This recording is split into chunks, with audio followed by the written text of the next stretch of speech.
And we are live. Welcome, mystery and thriller fans, to your brand new Mystery and Thriller Maven 2022 author series. We're kicking off tonight with true crime. I'm here for it. I know you are too. Happy New Year. Let's get into it. I am thrilled to host David Bushman tonight, here to give us the inside scoop on his 6-year research into a real-life true crime, the unsolved murder that inspired Twin Peaks, the cult hit series TV show. David, welcome to Mystery and Thriller Mavens. Tell us about this book. Thanks. It's a pleasure to be here. Thanks for having me. And you hit the nail on the head. It was 6 years in the making. Researching and writing. Mark Givens, who co-wrote the book with me, and I both got into it through our, I don't want to say obsession, but our love for Twin Peaks. And we both had heard independently, Mark and I didn't even know each other before this started. So we had heard independently that Mark Frost, who's one of the co-creators of Twin Peaks with David Lynch, had said a couple of times in a couple of different places that his inspiration for creating the arc that sort of triggered this series, the murder of Laura Palmer, was influenced by a story that his grandmother used to tell him when he was a kid. And all he had said was that it was a woman named Hazel Gray, he thought, and that it was upstate New York. So I was writing a book for Hal Leonard called Twin Peaks FAQ. And I came across the statement, and I spent a lot of time researching it. It turns out that there was no Hazel Gray murdered in upstate New York around the turn of the century, which is what Mark had said. And so, but I was able to track it down to a woman named Hazel Drew. And it was in Sand Lake, which was near Troy, not far from Albany, the state capital. And then Mark separately had a podcast, and he was kind of on a parallel path, because I guess we both love Twin Peaks and we both love true crime. So I reached out to Mark and said, would you be interested in, Mark Givens that is, and would you be interested in working on a book on this together? And he said, yeah, and that sort of launched us on our path. Well, I want to hear all about the path because I am so here for it. I love true crime.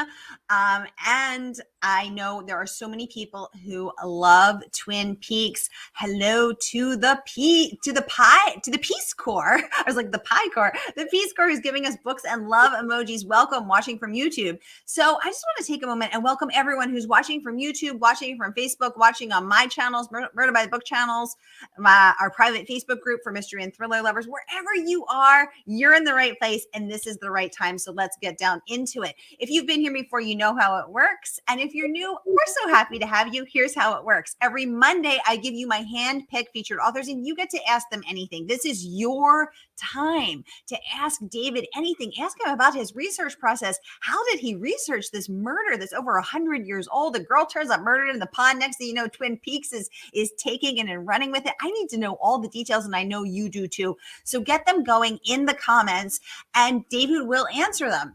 I want to welcome Casey, Yvonne, Dawn, Allie, Sue, Susan, Rebecca, Irma, Gail, and Leslie joining us from Canada. She's giving us a Canadian hello. Top mystery and thriller maven member there. Great to have you as always, Leslie.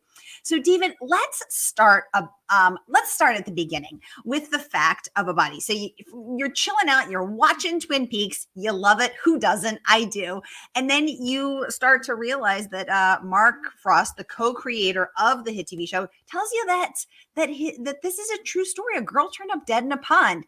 Then you partner with your writing partner and you research it. I mean, did you divide it up? He does the writing, you do the research, you both are out at the pond researching. I mean, walk us through this process. It was pretty much it was pretty much we both did a lot of everything. I think we have different strengths which sort of complement each other, so that was good. Like Mark really is into, I mean, we were both into research, but he could go down a rabbit hole and spend like a long time there, and I sort of come from a newspaper background, so I'm more like well, we have to get this done. We have to get this done. So that was kind of that was a good compliment. But we both did a lot of the writing. We both did a lot of the research. We must have gone up there, I'm going to say 10 times. We met some amazing people up there who helped us so much, mostly Mark Marshall, who just lives on the property in Postenkill, where the foundation of the church that Hazel's family attended is still there. So he felt this kind of strange bond. And Mark probably won't like you, Mark Marshall. There's a lot of Marks involved here, but Mark Marshall probably won't like you that I'm telling you this, but I think at some point along the way he became so into this, and he was so helpful to us. Such a great guy. He actually, I don't know if he was kidding or not, but he would tell us that Hazel was talking to him. So I'm not sure if he wants me to share that with you, but it's out of the bag now. In any event, Ooh. so he's lived up there his whole life. He knows so much stuff. Bob Moore, who's the town historian, was so helpful. And then we met people like Kathy Sheehan, who's the Rensselaer County historian, and Don Rittner, who's written so many books about the Troy area, who just knew so much. And Bob Moore used to set up, it was really cool. He would set up these roundtables where Mark Evans and I would go up there and we'd sit around this table and you'd have like 6, 7 people from the area who had heard stories about this for decades, or in some cases even were ancestors of people who were tangentially involved. And the coolest thing was we met relatives of the woman who Hazel Drew spent her last weekend alive with in Schenectady. And they Ooh. didn't know about this. They didn't know that until after the relative died. So they never had the chance to ask her what Hazel talked to them about that weekend, which would have been like an invaluable thing to know, because when the day after Hazel came back from that trip, out of the blue, she quit her job, and nobody was apparently expecting that. So something was going on in Hazel's mind, and we can only sort of guess what it is. But we came that close, to having some. That was kind of the story of a lot of the research. This close, but not quite. So I mean, we did, obviously get a lot of stuff, but it's tough when things are so tantalizingly close, and then they, like I think the other story I tell is that we were looking for coroner reports, and Mhm. we went to the county clerk's office, and he goes, "Oh, we don't have anything from there, but I'll send someone down to take a look." And they come back with this box, and he dumps it on the table in front of us, and we're thinking, "I'm sure there's nothing from 1908 here."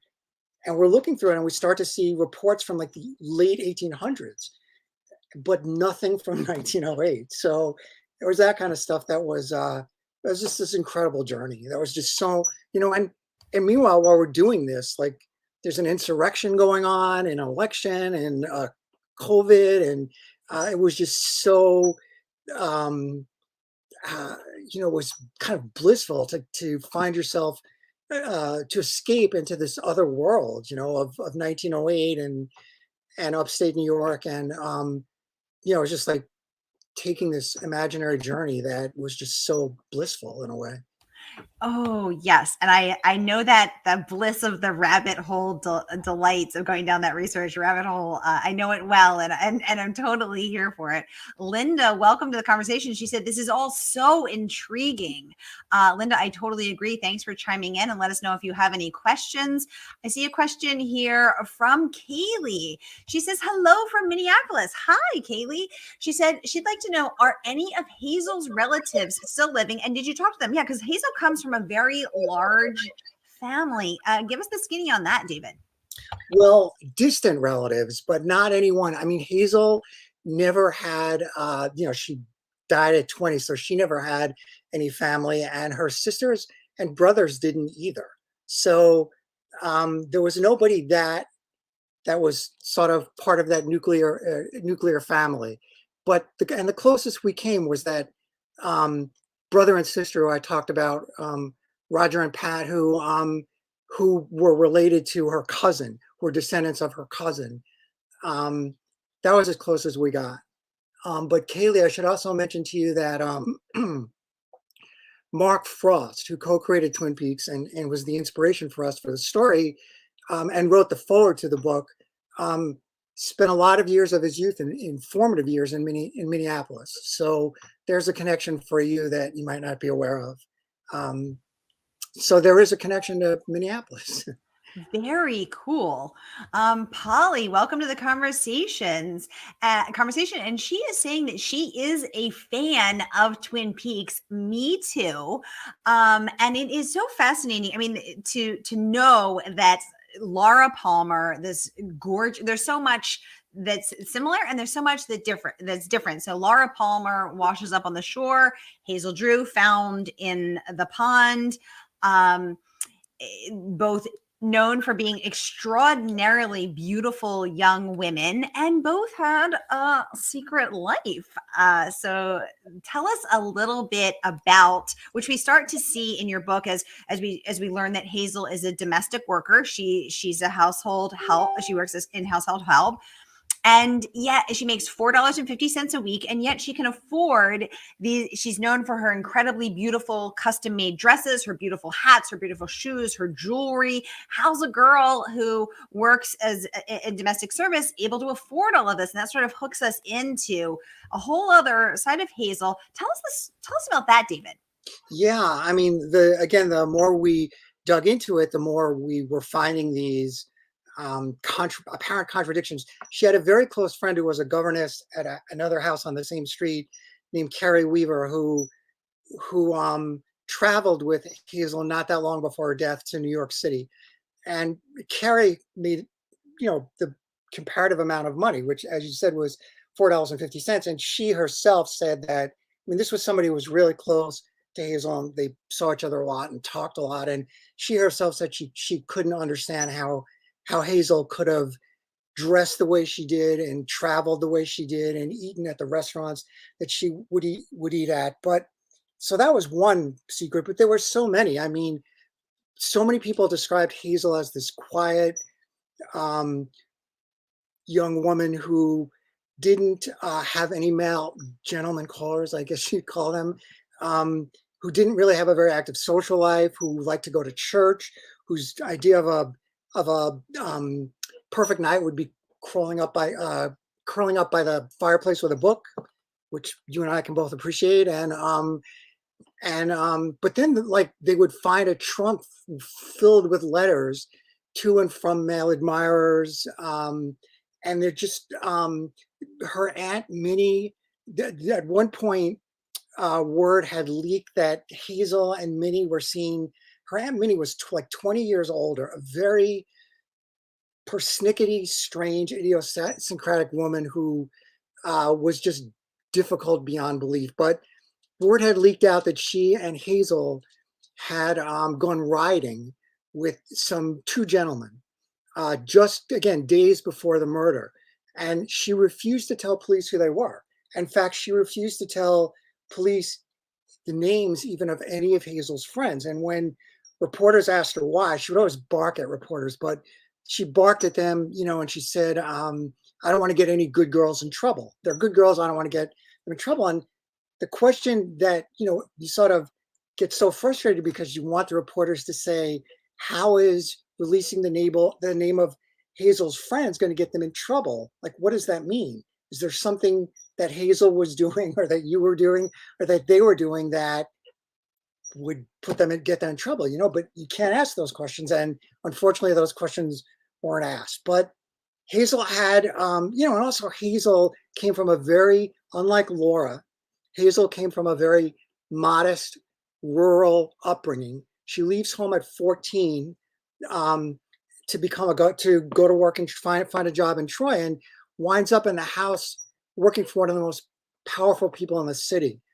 And she had two subsequent employers, both also very powerful men. The first one was the city treasurer. The second one was a very wealthy coal merchant. Coal was a big thing back then, and he had actually run for mayor. And the third one was the city engineer. So all three of them were powerful people active in Republican Party politics. And how does Hazel wind up in that circle? we have our theories, but we don't really know how she wound up there. And two of those three were involved in scandals involving public funds while Hazel was working there. Hazel left her second employer, the coal merchant, in December before she died, so it would have been 1907. So she went to visit. So she left the employer without a job and went to stay with her brother and sister-in-law at her uncle's farm in the woods in Sand Lake. And many people said during the course of the investigation that she did that because she was ill. Mm-hmm. People would say to them, well, ill how? What was wrong with her? And everyone would say they didn't know. Mm-hmm. And they'd say, did you call the doctor? No, they didn't call the doctor. Um, you know, why didn't you know what was wrong with her? Well, we never asked her. It was stuff like that. So there was this one reporter who was following the case, who was a guy by the name of William Clemens, who claimed falsely, as it turns out, which is something that we discovered during the course of our research, that he claimed falsely to be related to Mark Twain or Samuel Longhorn Clemens, and it was a lie. And the reason I know that is because I reached out to one of Twain's biographers who said that Twain had come across a letter by Twain calling this guy like a parasite. But this guy clearly was insinuating that Hazel, the illness, the quote unquote illness that Hazel had, was a pregnancy, and that whether she aborted the child or whether she had the child and gave it up for adoption or whether she miscarried, he didn't say. But that's like a kind of like a sample of some of the mysteries that were popping up along the way. There's more too, but I mean, I'd say, like, one or two of the biggest are where was Hazel? So Hazel was murdered on a Tuesday night, last seen at 7:30 p.m. Nobody knows where she was on Monday night. She had left her job. Nobody knows where she was on Monday night. Nobody knows where she was on Tuesday night or Tuesday afternoon and evening up until she was seen at 7:30. Nobody knows why she was at Teal's Pond. Nobody knows how she got to Teal's Pond. She had left her suitcase in the train station in Troy, so she obviously was going back that night. Nobody knows how she was getting back unless she was meeting somebody there who was going to give her a ride. And again, she was murdered on Tuesday. The body was discovered on Saturday or Sunday. Nobody in the family reported her missing all that time. So tons of mysteries. Tons of mysteries wrapped in enigmas, wrapped in mysteries. The levels keep going. Ooh, question from Ms. Vixen, who clearly is a true crime buff herself. Welcome to the conversation. She's asking, did Hazel have an affair with her employer? If so, why she quit? Oh my gosh, what a great question. And as I read this book, that never occurred to me. So I love that insight and that investigative mindset. David, thoughts? Well, I sort of don't want to give away too much, but it's certainly a great question, and it's one that we spent a lot of time trying to track down. So, it's a very natural question, and it would have explained it would have explained some things. If it did happen, it would explain some things. Let me put it to you that way. She wasn't, people were not, either she wasn't open about her relationships and who those people were, or whoever it was she did trust with them, and they were withholding information. So there's a lot, we don't I don't want to again give away too much, but it's a great question. It's possible. Well, I like where your mind's at, Ms. Vixen. Clearly, you are good with the investigative questions. Let us know if you're available for consulting. This could be useful. David, Publishers Weekly awarded you a starred review. Congratulations on that. Thank you. Raving in this taut true crime page turner, the authors effectively summarize 5 years of research utilizing a range of sources and paint a convincing picture of events that make readers feel like they're experiencing developments in real time. This account will hold appeal beyond David Lynch fans. Congratulations on that wonderful praise. I'm going to pop it up for just a second because it will cover our heads. But I like that thoroughness, and I'm putting it in the comments for everyone to be able to read in their own time. Let's talk about, I like how they said taught. I see a good question coming in from Kathy. I'll get to you next, Kathy. Taught. So in order to compress 5 years of research into something that is compulsively readable, and taught, did you utilize your newspaper background in that? Or, I mean, what do you think the secret is to taking what surely must have been a huge amount and writing it into a taught thriller? This is a really interesting question, especially for writers out there like yourself, because as I mentioned to you, and as you mentioned, my background is, I was a television curator at the Paley Center for Media for 27 years, but before that, I was a reporter. And when Mark Givens and I first sat down to write this book, it looked pretty different from the way it does now. And we were working with a company that was called at the time Metabook, and has since changed its name to Synergistic. And a guy there named Ken Simon, who was really encouraging us to write this. He was using the term creative nonfiction. So he was saying to us, don't be afraid to, like, if you know this. So if you're interested in writing, this was kind of really eye-opening for me because I had only written journalism. So he said, if you know that the district attorney met with his chief detective on a certain day, and you know that what came out of that meeting or what they discussed at that meeting and how it was decided, but obviously you weren't in the room and the reporters weren't in the room. As long as you're faithful to the gist of what happened, don't be afraid to use your imagination. So there are times when we, used our creative juices to invent dialogue. Really, it's really just mostly dialogue, I guess, where that happens. And we had to, go out of our comfort zone and approach it from a much more novelistic viewpoint. And, it was a challenge. But I think once we got the hang of it, we became more comfortable with it. And I think that, it speaks a lot to the point that you're making about the readability of the book. And I'm really glad Ken made that suggestion to us. Excellent. Well, thank you for that sneak peek. Kathy is wondering if perhaps Hazel was meeting a wife or significant other of one of those high-ranking officials. David, first of all, great question, Kathy, as always. Thank you for chiming in. David, thoughts?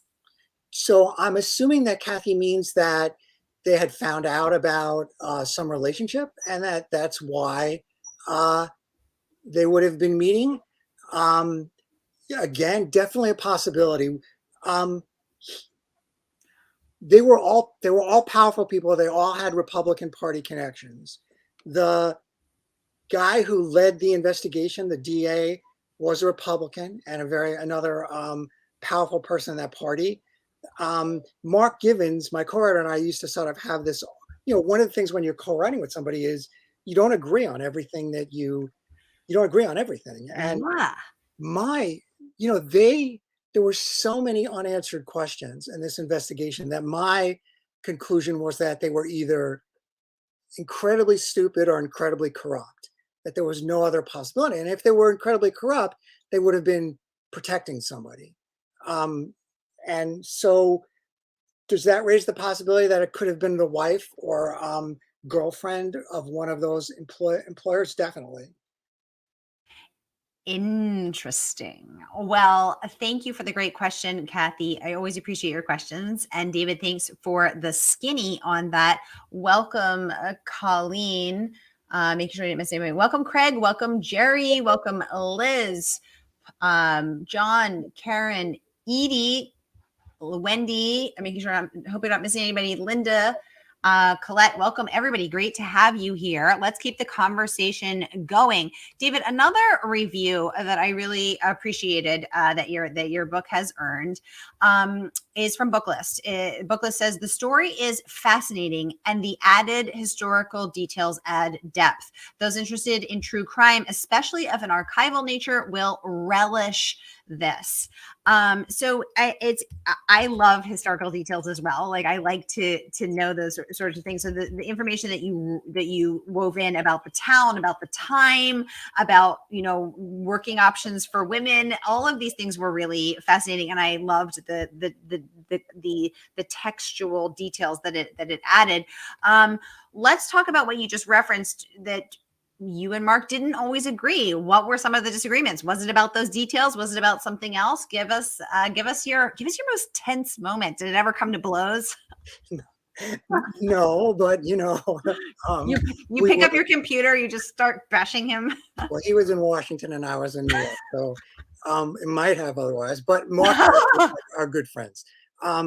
Liz Pearson's Liz Pearson, our editor at Thomas and Mercer, would really encouraged us to paint as immersive a picture as possible by using those details. And we had there, a lot of different sources. I mentioned two earlier were Don Rittner and Kathy Sheehan, who are and Bob Moore, who are historians and know a lot about what the area was like in those times. But the other interesting thing is, when we spent so much time in the Troy Library, and again, some of this was during COVID, and I remember that there was a time where they, I would spend like 8 hours in that library a day, and they had closed the men's room because of COVID. So it was like really uncomfortable. But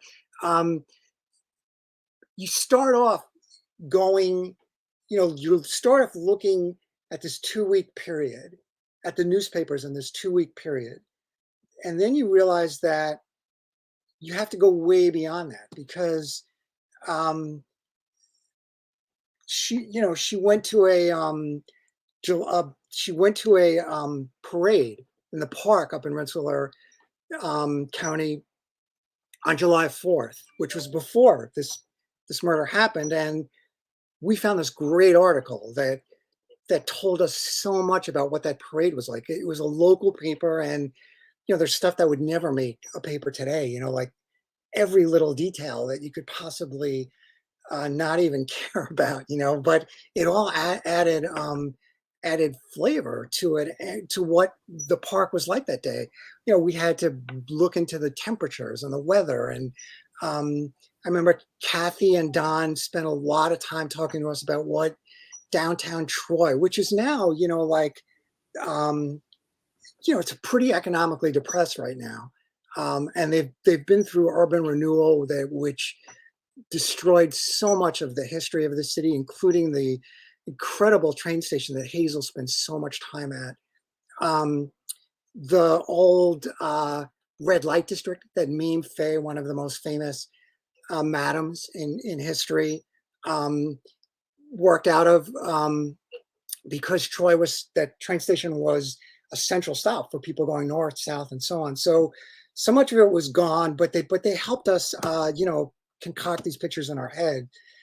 So it was all research. And then, Mark and I, like I said, we spent, a lot of time up there walking around, and, walking around the pond, which was where the murder took place, and the downtown area. And, you'd start to picture in your head from these descriptions that these people, and we also had, there's some great books that are just picture books, photograph books from 100-year-old photos that Bob Moore led us to. And so the historians were like really, really, really helpful. And Yeah, this is so great. Linda is wondering, back to the disagreements between the co-writers, what do you do if you don't agree? If you think you should have ended the book one way and Mark says you should have ended it another way, you think you should have had more details about the parade, he only wanted it to be a paragraph. I mean, how do you actually do that? Linda, great question. It is a great question. And uh I guess, it's kind of like being married, Linda. If you can't, you have to sort of pick your battles, and the things that are really important to you, you go to the mat for, and the things that you're willing to compromise on, you compromise on. I would definitely say the biggest disagreement we had was about the investigator. And I'd be really curious to know how you all feel that we came down on him, which way what your impressions are of him after you read the book. I mean, Mark thought that, Mark, I think, had more confidence in this guy than I did. So it'd be interesting to see what you all think. But you pick your battles, you compromise on the ones that are not essential to you, and you go to the mat for the ones that are. I love that. Wise words, sage wisdom for both marriage and co-writing. So thank you for that, Linda. Great question. So, David, you live in New York with your dog, who you named after Special Agent, FBI Agent Dale Cooper from Twin Peaks. Yeah. Tell us about Dale the dog. Why did you name him after Dale Cooper? And was your wife on board with that? Speaking of marriage. So my wife dislikes scary things, even to the point where, again, she probably won't like me saying this, but she had nightmares after Ghostbusters, to give you some sense of how easily she's influenced. So she was not a big Twin Peaks fan, but I worked at Variety, um, which covers TV and film and um, theater and music, and when they were bringing Twin Peaks to TV, and there were so many stories because, first of all, it was at a time when broadcast television was under attack from cable, which was starting to branch off into original programming. So they were losing a lot of their audience. Believe it or not, VCRs were an issue then, for those of you who can remember that. So, networks were sort of desperate to try something different. And it was this huge news within my world, the variety world, when David Lynch was coming to TV. But the strange thing was that there was this dichotomy within ABC where the creative people were really excited about it and the suits were really nervous about it. And so what happened was ABC held on to it for a really long time without giving it an air date. And David Lynch and Mark Frost started to make the rounds at places like the Paley Center, or the DGA, to screen it, have screenings, and try to get word of mouth to force ABC to put it on the air, which eventually worked. So I had this whole history with Twin Peaks. Then I really loved the show. Then I worked at the Museum of TV and Radio, which became the Paley Center, and I wrote a book about Twin Peaks. So, and actually I wrote two books about Twin Peaks because I also wrote one with Mark Frost. So I had this whole history with it. There's really nothing, I don't even think my wife knew at the time that where I got the name from, but the dog is not, the dog is strange like Cooper, but probably not in the same ways. Does the dog like pie, and does he hang upside down from the ceiling? I the Peace Corps is saying she cannot wait to read this. Yay! Thank you so much, y'all. The book is available for pre-order. Grab your copy tonight from Murder by the Book. I am plopping the link into the comments, so you can just click right over, click order, and you too can read along and then continue the conversation with us over in the Mystery and Thriller Mavens Facebook group, where we dish about our favorite reads, free and open to all. So grab your copy of the book, read it, and let us know, what do you think of the portrayal of the investigator? What do you think happened to Hazel? Well, what happened to her? Who do you think was behind the murder? Let us know. David, another thing that I wanted to talk about is, so well, first of all, what are you working on next? So I don't know. Have you ever heard of this movie called The Place Beyond the Pines? It was Yes. so Ryan Gosling was in it, and Brad Yes. Pitt was Yes. in it, and Ava Yeah. Green, if not Ava Green, Ava Mendez, and I think I'm leaving somebody out, but I don't know who it is. So this was about a the writer, the writer of it and the director's wife both lived in Schenectady in upstate New York. And one day when I took a train up to Albany. There's no more train station in Troy. They tore it down as part of urban renewal. It's this beautiful old train station that Hazel spent so much time at. But so I took the train to Albany, from New York City to Albany. And then I was going to go to the airport to pick up my rental car to drive around Rensselaer for the weekend. And I get a lift. This driver picks me up and he starts talking to me like, "What are you doing up here?" And I tell him, and he goes, "Oh, that's interesting. We have slightly different recollections of this," but he said, "I used to be police chief of Schenectady."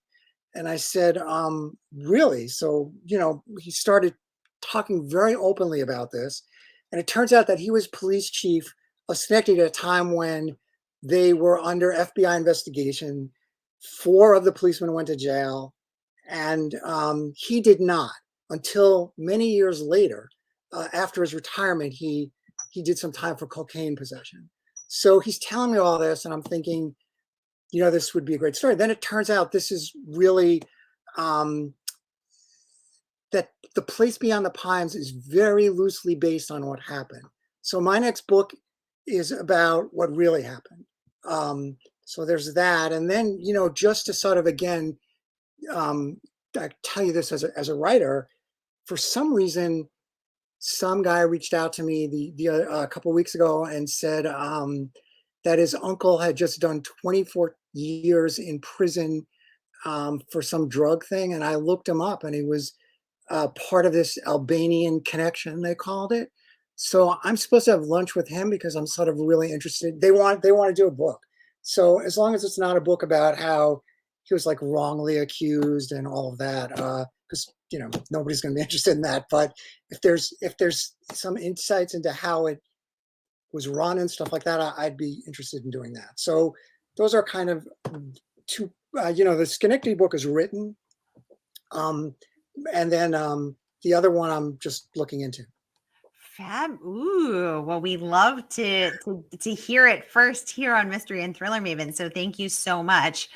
We have time for just about one or two more questions, so get them going in the comments. Anybody, this is your time to talk to David Bushman about his work, his book. Get anything you want to ask him. Get it going. David, another great review. I'm going to pop this up very briefly because it's long, but in the literary equivalent of an archaeological dig, authors Bushman and Givens unearthed the details of a sensational murder mystery that gripped the nation in 1908 and inspired the sinister cult favorite Twin Peaks. Now, with Murder at Till's Pond, the real characters emerge in a drama that proves to be every bit as darkly compelling as the TV classic, if not more so. That is what I love about nonfiction, is when you read a fiction book, the burden on the author is to make an imaginary world believable. But when you write nonfiction, you can lean into the ludicrous, because if someone says, "Oh, that would never happen," you can say, "Oh, but it did." So what do you think that balance is? Do you just lean, you put pedal to the metal, lean all the way in? Do you try to balance it and not make it too crazy? I mean, how does that work, do you think? Well, it was amazing to us how crazy this was. I mean, the deeper we got into it, the more craziness we Real crazy. cross. Yeah. Yeah. And then like we sort of take this detour in one chapter into the Mimi Killian murder, which was another murder up there that involves some of the same investigators. And you know, you have this weird stuff like about the brother of the victim like threatening to shoot the police chief on the steps outside the it was like city hall or the police station. And um it just got weirder and weirder. And because I don't have a lot of experience writing true crime, I don't know. It struck me, I think, and Mark, that this was like just exceptionally weird. I mean, we came across stories that the papers reported that there was um, these this gang of stranglers who would um, bring women to Albany to become like escorts. It just got Sarah, it just got so weird that you're absolutely right. If I was writing fiction, I don't think I would have gone with. I don't think I would have found the stuff that happens at all believable, and I think I would have not gone that way. But this was just such a weird story. And again, the deeper we got in, I mean, we learned about, we were trying to look into the woods up in Taperton where her body was found, and we discovered that the APA, which was this virulent anti-Catholic hate group, was just a hate group that many politicians were affiliated with. Had meetings in the caves up there. There's just like one totally bizarre. They discovered they discovered a camp that was supposedly a place where orgies were being held, not far at all from the pond where Oh, she died. yes, the orgy camp of Troy, New York, the infamous orgy camp. Oh my God, this is hilarious and Yeah, very weird.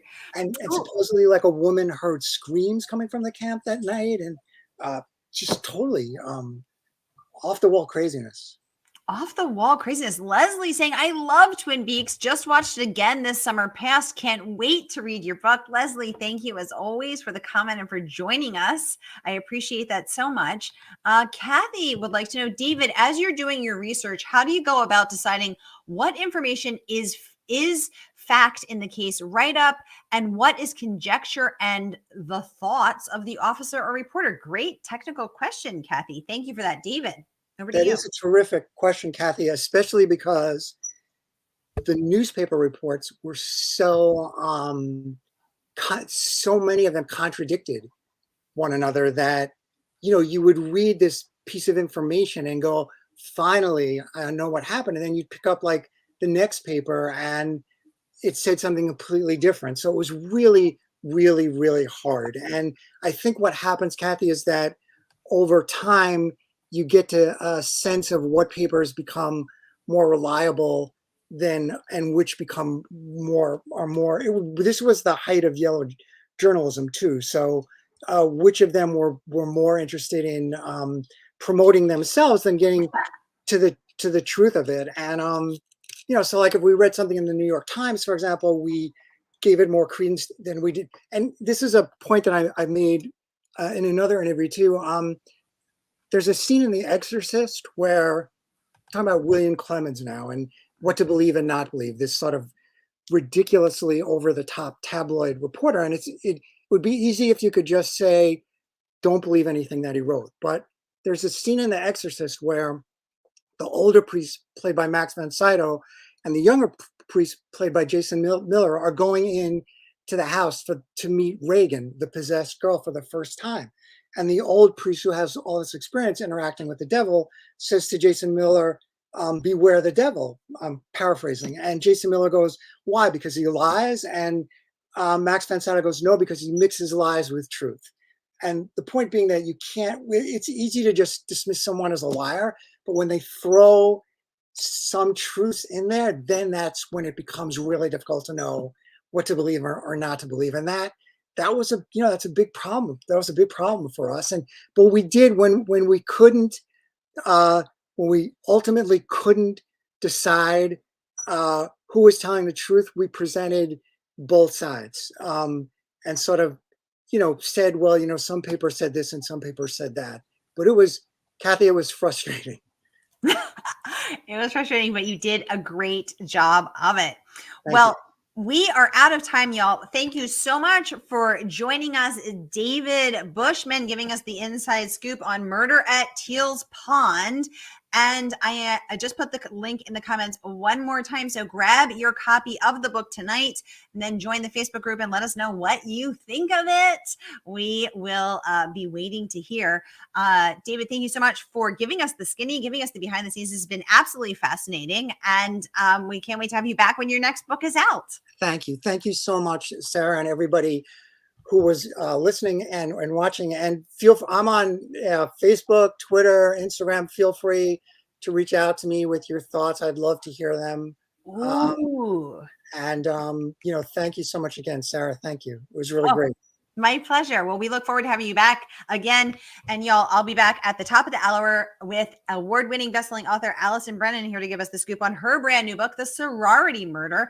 I'll see you in 15 minutes. Thanks again, David. Have a great night. You too. Bye-bye.